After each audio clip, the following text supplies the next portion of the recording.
Ziganzi takarataziwa kukubata kuti dai wauya stapena sitoda kufana utirovereko matichipembera makuere zuva radoka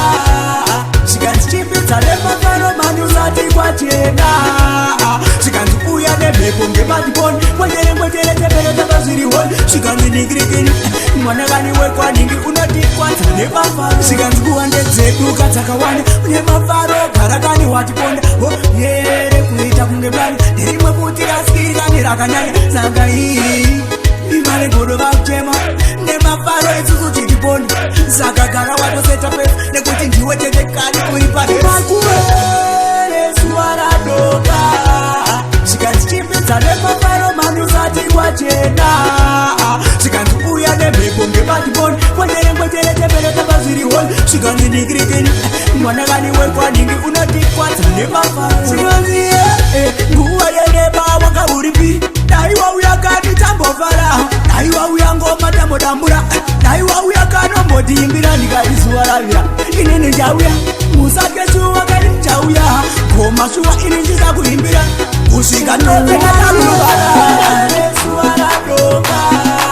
ziganzi chipedza nemafaro mani usati kwachena ziganzi uya nemhepo ngematiponi kwechere tembere tapazvirihoni ziganzi ningirikini mwanakani wekwaningi unotikwadza nemafaro ziganzi kuwande dzedu kadzakawanda nemafaro garakani watiponda yere kuita kunge blani nerimwe kuti rasikirikani rakanyanya sanga iyi imare godo vakuchema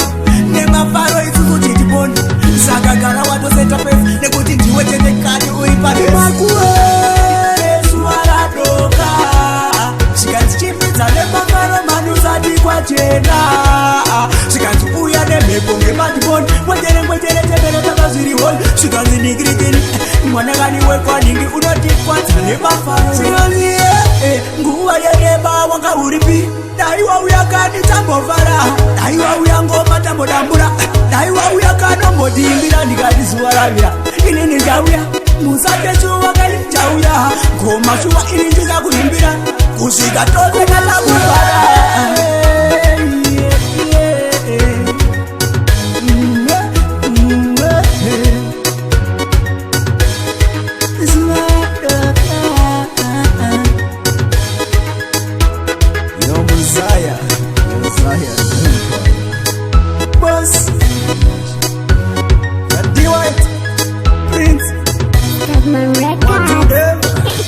All right, about now.